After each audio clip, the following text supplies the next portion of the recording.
Hey, what's up everyone? Lucas here. Got another video update on GeoPix, and in this video update I want to talk about generators, where they are now, and kind of where they came from 0.9. So, diving right in, I figured I'd show you the old version of GeoPix, which I haven't done in the video yet, but this would be helpful for showing you kind of what things were like before. Let me go in and delete those. So, if you remember the panel editor, if you haven't used GeoPix 0.9, I'll kind of explain it anyways. You had kind of a few things here, right? We had this panel on the left was our generator. You could create a pattern. You could add those points, define a border, and you could export. You could set a name. You could import that into our pixel map editor, add it to your grid, and then you can move it around. And then once you're done doing that, you could head over here to the visualizer, and you could see your LEDs, and you could move them again. So at the time, I thought this was great to break things down into steps.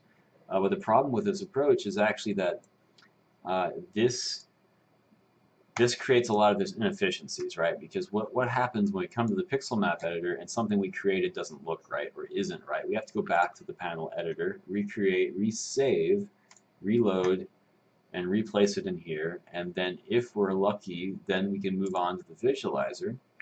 And the visualizer is supposed to be the 3D viewport of GeoPix 0.9. It's very limited. But then you're supposed to take what you created in the pixel map editor and you're supposed to remesh it and remove it and reformat it again to look like what you're actually performing on. So it was a very non-linear process, and there's a lot of bumps in the road, and a lot of things took a lot longer than I thought they would have when I was programming it. So going back here to GeoPix 1.0, I've done a lot of things differently with this current implementation, which is one reason why for the entire video series so far we've been stuck in one tab of the software, just the viewport, because the viewport, I wanted it to be the place where everything happened, at least from a design perspective. And also from a programming perspective, it was a lot easier to build tools that worked in the same environment. A lot less copying and pasting and hacking of code. Things were smaller, simpler, more elegant. So for a lot of reasons, this was the better approach. So that aside, some backstory aside, let me actually show you with a quick demo here how the generators in 1.0 work. I've got some stuff here that I built before the video, and I'm going to delete all of the fixtures from the scene and just leave ourselves the geometry. I won't recreate the geometry because I've done that in the past. I'll probably do it again in the future. And I really want this to be the point of this to be about the generators. So, got a blank stage here. And so the first things first, let me go and show you what the hulls and the picks look like if you haven't seen them before.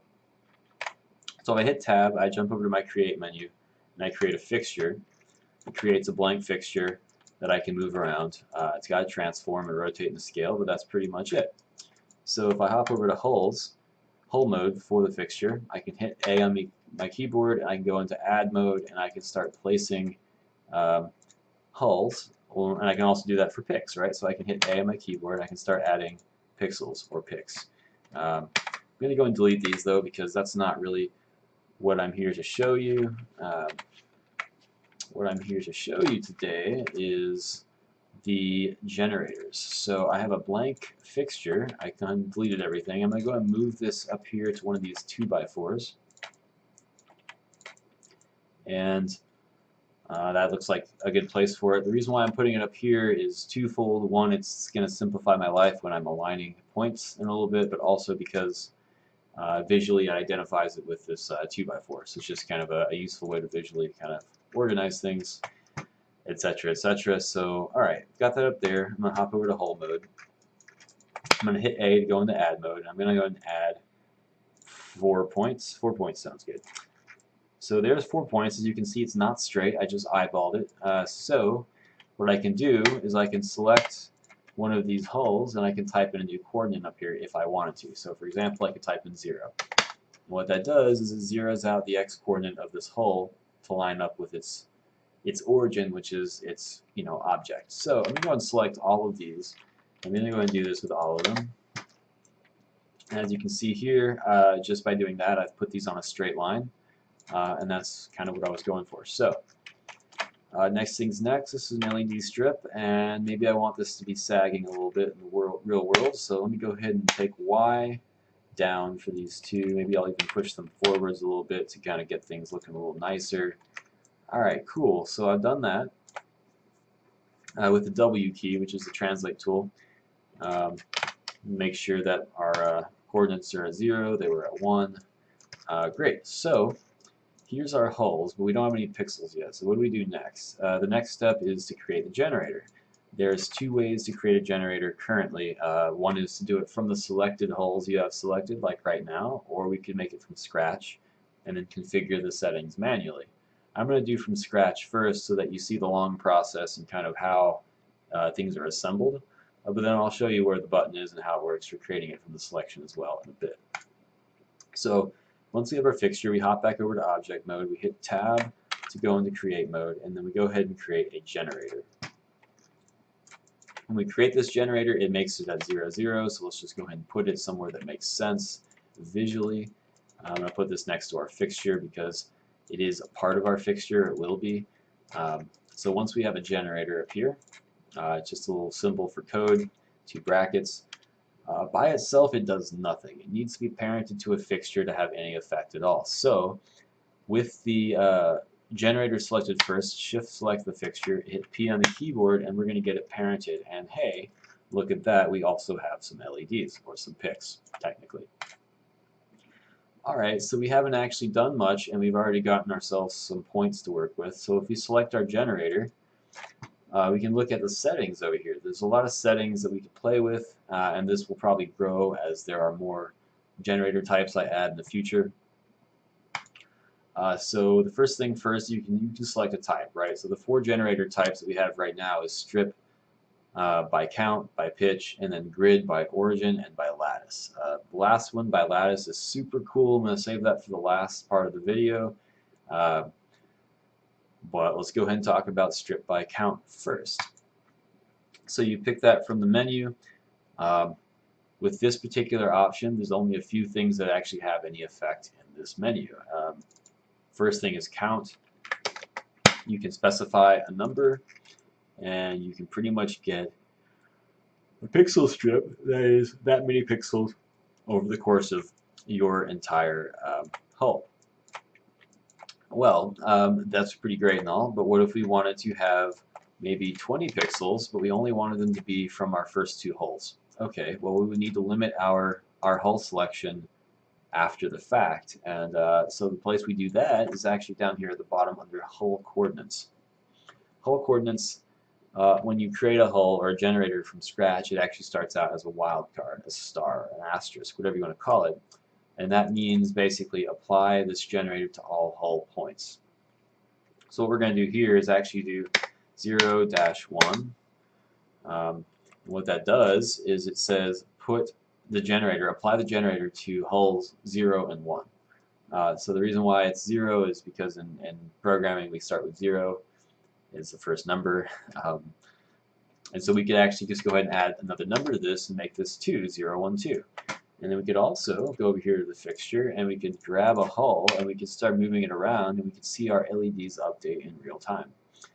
This is what I'm talking about by dynamic. It needs to update with your interactions with the scene.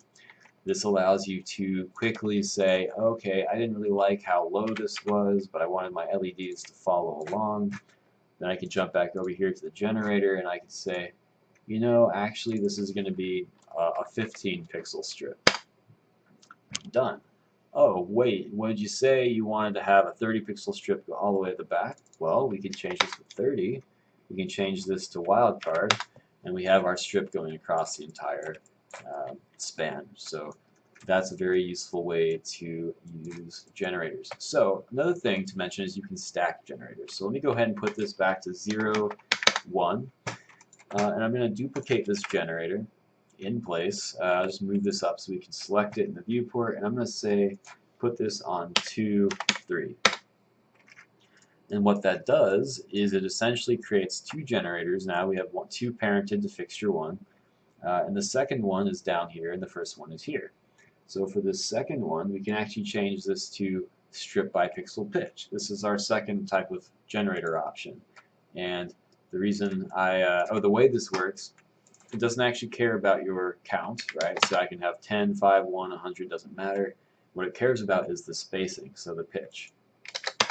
So if I type in 10 here, I'm going to get a pitch spacing of 10.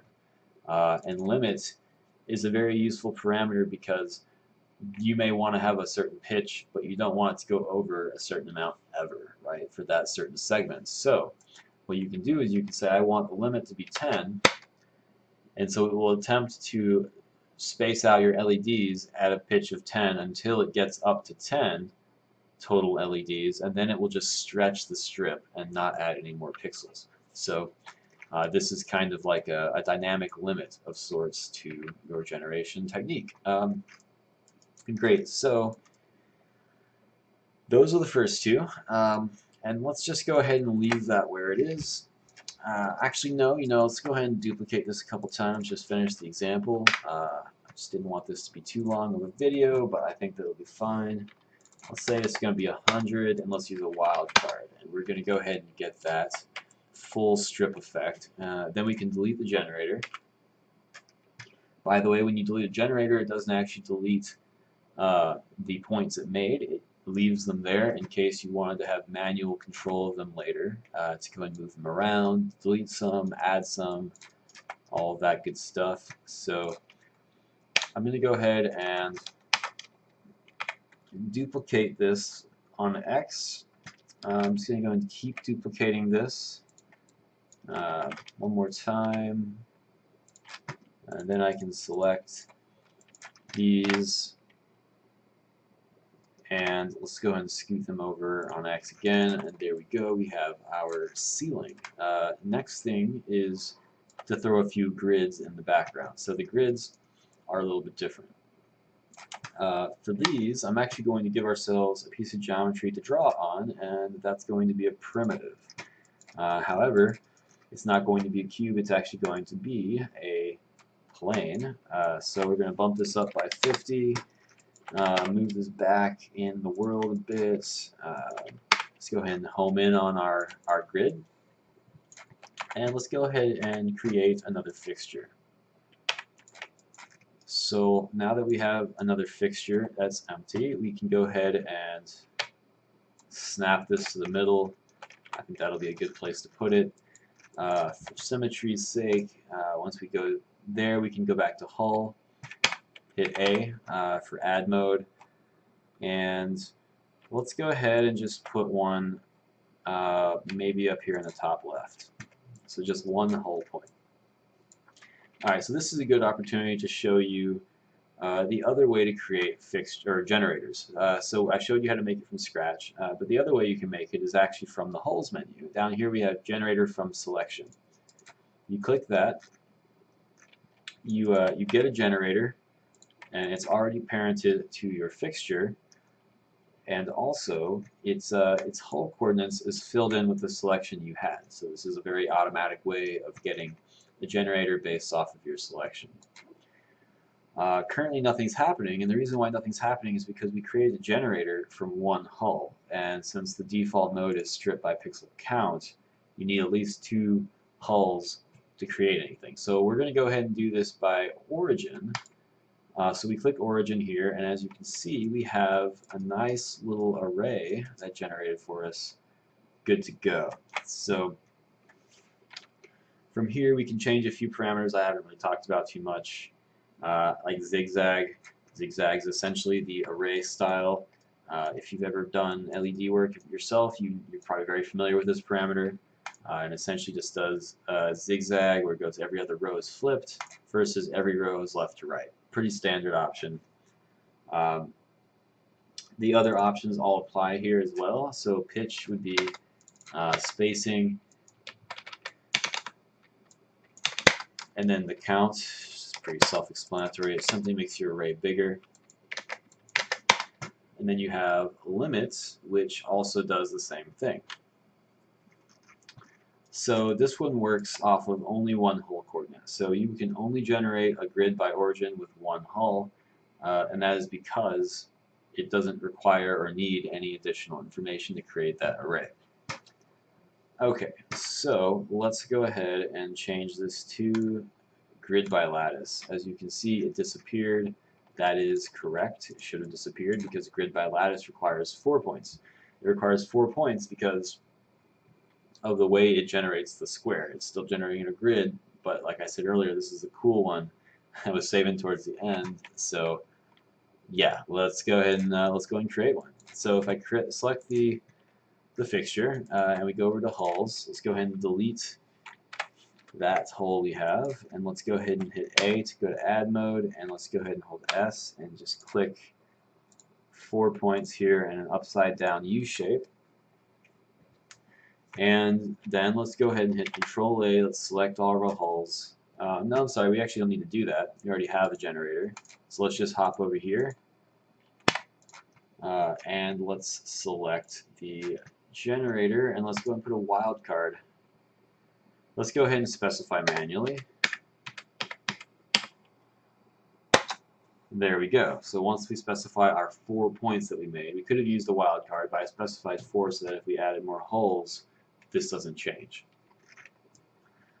So with those 4 points, we can specify a piece of geometry. We can draw out our grid on any old shape, and we can pretty much get that grid to perfectly align based on those 4 points that we selected. And so the cool thing here is not just that you can create this grid, and we can also delete this piece of geometry now. We can move this around, right? But the really cool thing is that we can go in here with the hulls. We can select a hull, and we can move them around and skew the entire array. In fact, we can skew this very flexibly. We can skew just a corner of it. We can have some pretty cool looking shapes, some woven lattices. You know, we can take this shape now that we have, and we can duplicate it, and we can put it right here. We can take this hull, put it here, and we can take this one, put it here, and we can create this patchwork of LEDs. And this is, from a design perspective, this is as flexible as it gets. Obviously, if you're creating something in real life, you're going to have to create this shape in real life as well. But if you're trying to sell something to a client, or you just want to make a cool looking stage concept, this is a great way to do it without having to worry about creating these definitions and having all the pixels in the right place. You can just select these hulls and you can move them around. To kind of take this even a step further, let's make alright, this is a little going off script a little bit, but let's try it anyways. Let's make another primitive. Let's make this a plane, and let's go and put this here. Let's go ahead and scale it up a little bit. So we have, okay, let's make another fixture. Let's go and put it here. Let's go and put it up here. It doesn't really matter for this one. So let's go ahead and draw out. Okay, we gotta be in add mode. Just go ahead and draw out. I don't for sure know how well this is gonna work, so we'll see. Alright, so we've got this double upside down U shape. It's kind of like an M. If I remember, yep. Oh, sorry. So I have two hulls there, and I have one there. That's exactly what I wanted. So I'm going to use a few of the more advanced tool sets here to make this happen. I'm going to basically create this shape, but from one hull. So one fixture. Let's say we have one fixture. We want all our picks to be underneath that. So I can go and select this leftmost thing, and we know that to create this pattern, we need to select these in order from bottom left, top right, bottom right. Okay. Well, the way I drew this out, I can actually just hold Control and plus and expand our selection into that U shape. Now that I've done that, I can go over here and I can click Create Generator, and that places it for me in the middle of the world. I'm just going to position it in a place that makes more sense, and we're going to change this to Grid by Lattice. And great, here we are. And that creates our grid. So we want to do the same thing over here, right? So there's a couple ways we can do it, but the way I'm going to do this is by selecting the fixture. I'm going to go over the holes. And going to, let's try selecting it from the right side. Let's see what happens. So we're going to generate another generator from the selection. And we're going to put this kind of roughly in the same place. And we're going to set this to grid by lattice. Cool. Looks like it worked as I expected it to. So if we turn off zigzag, we can see that the zags are going in the same direction. So that means that the order you select them in doesn't matter so much as the order they're created in. So by creating our hull in this M shape and then selecting these, we get a double lattice kind of perfectly set up.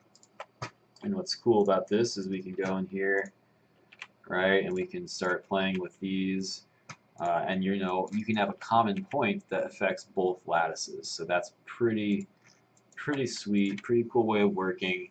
So you can start to create more elaborate structures out of hulls, and you can simply chain them together. I can see needing selection order to be a relevant piece of information in this puzzle, because you might want to select them in the opposite direction and have your array flipped. But for now, this is where it's at, and that's kind of how this tool set works.